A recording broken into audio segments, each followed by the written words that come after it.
Minneapolis Lakers Dynasty. The Minneapolis Lakers were the NBA's first true powerhouse, but their rise was built almost entirely on the shoulders of one man. George Mikan wasn't just a star, he was the league's first unstoppable force. Teams changed rules because of him, widened the lane to slow him down, and even stalled games just to keep the ball away. But as dominant as the Lakers were, their fall was shockingly fast. Mikan's body absorbed constant punishment, and by the early 1950s, the wear started showing. His leg injury during the playoffs exposed how dependent the Lakers were on him. Even when he returned, opponents targeted him, hoping the physicality would crack the dynasty. By the time Mikan retired at just 30, the Lakers' identity evaporated. They won games without him, but the myth was gone. His departure didn't just weaken the team, it ended an era entirely. And what came next would redefine dominance again. Russells Celtics. Bill Russells Celtics weren't just great, they were inevitable. 11 championships in 13 seasons created an aura no team could escape. Everything centered around Russell's defense, rebounding, and leadership, but that incredible run carried a deeper story. The dynasty slowly absorbed injuries, egos, aging legs, and shifting rivalries. Wilt Chamberlain pushed Russell harder each year, and Philadelphia finally broke Boston's streak in 1967, and the team looked exhausted. Yet Russell willed them to one final title, beating the Lakers despite being underdogs. But everyone inside Boston quietly knew it was the last gasp. Russell retired immediately after, taking the dynasty's identity with him. The Celtics didn't just lose their leader, they lost the force that made winning feel automatic,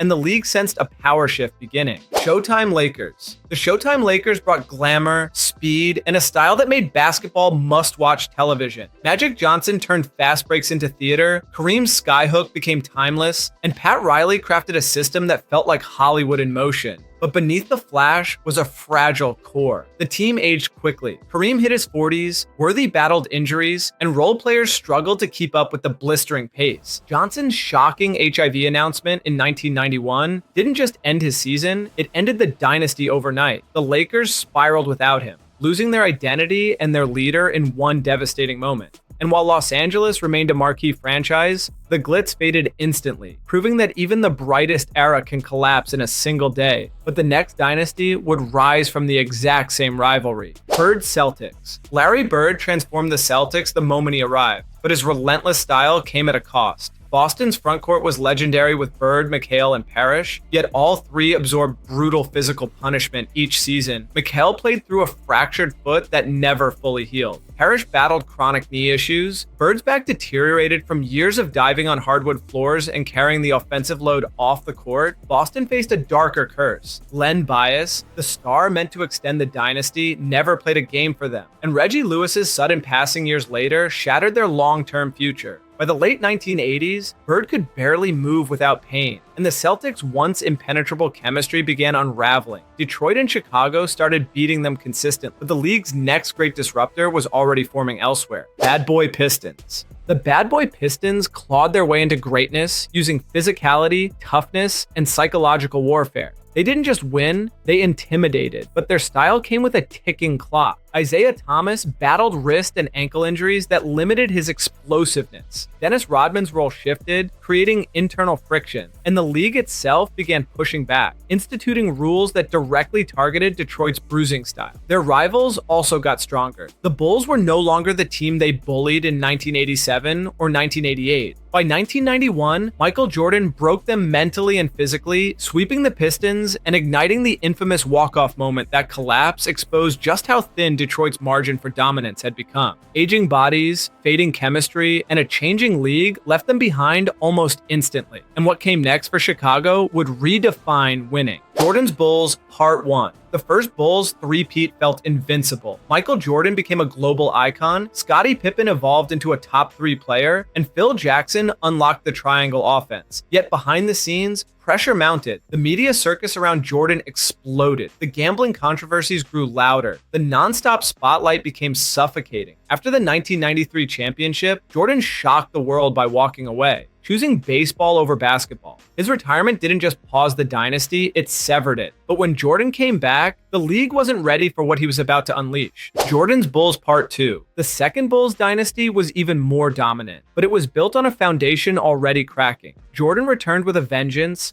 Pippen reached his peak, and Dennis Rodman brought chaos that somehow worked. But the internal conflict between the roster and general manager Jerry Krause created a Cold War. Pippen resented his contract. Rodman tested patience. Phil Jackson was told he wouldn't return no matter what. Behind the rings and celebrations, the team was splintering. By 1998, injuries piled up, relationships froze over, and exhaustion seeped in still. Jordan closed it with the most iconic shot of his career. Then everything detonated. Jackson left, Pippen was traded, Rodman was dismissed, and Jordan walked away again. The Bulls didn't just fall apart, they were dismantled deliberately. Shaq and Kobe. Shaq and Kobe created a dynasty built on dominance and dysfunction. Their three-peat showcased unstoppable talent. But the tension inside the team simmered constantly. Shaq wanted deference. Kobe wanted control. Phil Jackson acted as a buffer, but even he struggled to keep the peace. As both stars rose, their partnership fractured, arguments leaked to the media. Practices turned toxic. Then they ran into Detroit, a team built to expose every weakness the Lakers collapsed, and the fallout was immediate. Shaq was traded, Phil resigned, Kobe took over a roster with no identity. The dynasty didn't die from age or injuries, it imploded from within, torn by ego and power. This moment reshaped the franchise entirely, and what followed next would surprise everyone. But first, only cool people are subscribed to this channel, so hit that subscribe button before we go any further. Duncan Spurs Dynasty. The Duncan era wasn't built on flash. It was built on patience, discipline, and one of the greatest foundations in sports history. Tim Duncan anchored everything with quiet dominance, while Tony Parker sliced defenses and Manu Ginobili broke every rule of conventional offense. But beneath that calm exterior, the dynasty was slowly fraying. Age caught up to their core. Popovich adjusted every year, and Kawhi Leonard was supposed to be the bridge to a new generation.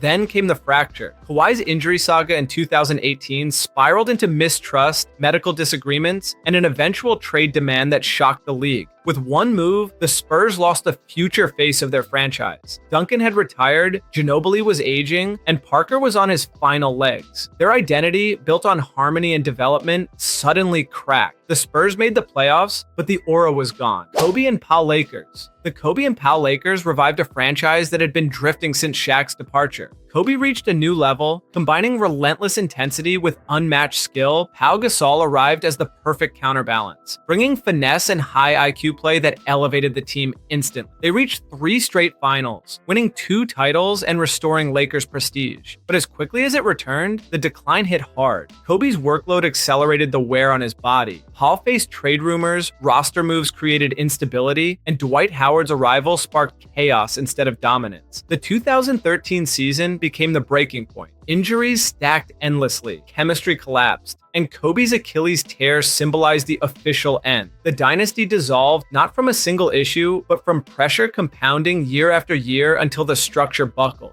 And while Los Angeles searched for direction again, another team in Boston was surging toward one last run. Big Three Celtics. The Big Three Celtics represented unity, sacrifice, and the rebirth of a proud franchise. Paul Pierce finally had the help he needed. Kevin Garnett brought fire and leadership. Ray Allen gave them precision shooting when it mattered most. They won immediately and threatened to win even more. But fractures formed quickly, injuries piled up, especially for KG. The rivalry with LeBron intensified, draining their aging roster. Their window closed abruptly in 2012 when they lost a brutal 7-game series to the Heat. After that, Boston shifted toward a rebuild. Trading Pierce and KG to Brooklyn in one of the most lopsided deals in history, the dynasty didn't vanish overnight. It unraveled piece by piece until only memories remained. But the Miami team that beat them had problems of their own waiting ahead. Miami Heatles. The Miami Heatles were a cultural phenomenon before they were even a team. LeBron, Wade, and Bosh turned the league upside down with their partnership,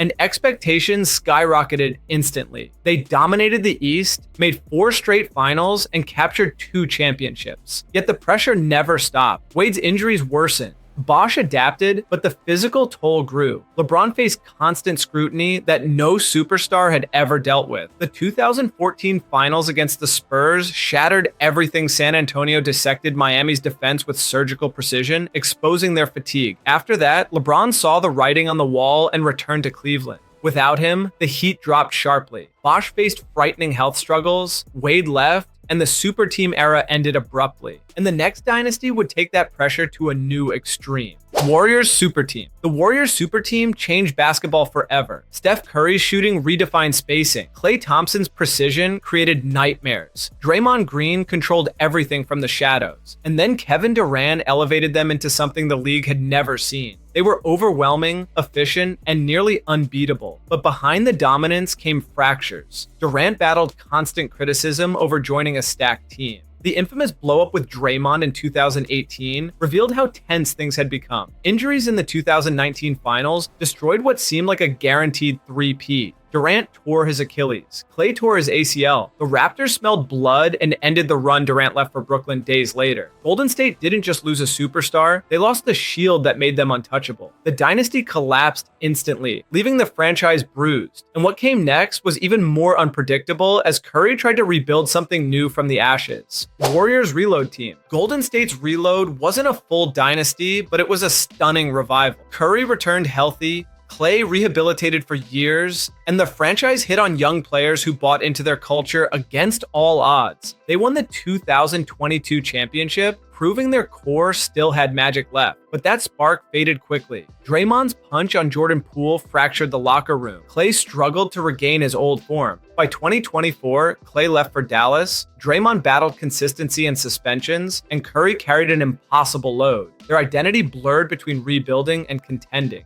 and the league moved on to new challengers once again. Kawhi Raptors Run. Toronto didn't build a dynasty, they constructed a lightning strike. Kawhi Leonard arrived with 1 year left on his deal, and an entire franchise praying for a miracle he delivered, carrying the Raptors through iconic moments that still feel unreal. The shot against Philadelphia, the war with Milwaukee, the bravery to take on Golden State's super team, but the same day they lifted the trophy, the countdown began. Kawhi wanted to return home. The roster around him wasn't designed for longevity. The pressure of his free agency drowned every celebration. When he left for the Clippers, the Raptors fell instantly from contender to middle of the pack. It wasn't a slow collapse. It was a single decision that erased everything. Toronto's miracle run remains unforgettable, but its ending was brutally swift, proving that even the rarest triumphs can disappear in a heartbeat. If you like this video, consider watching this next one, which YouTube thinks you are going to really love.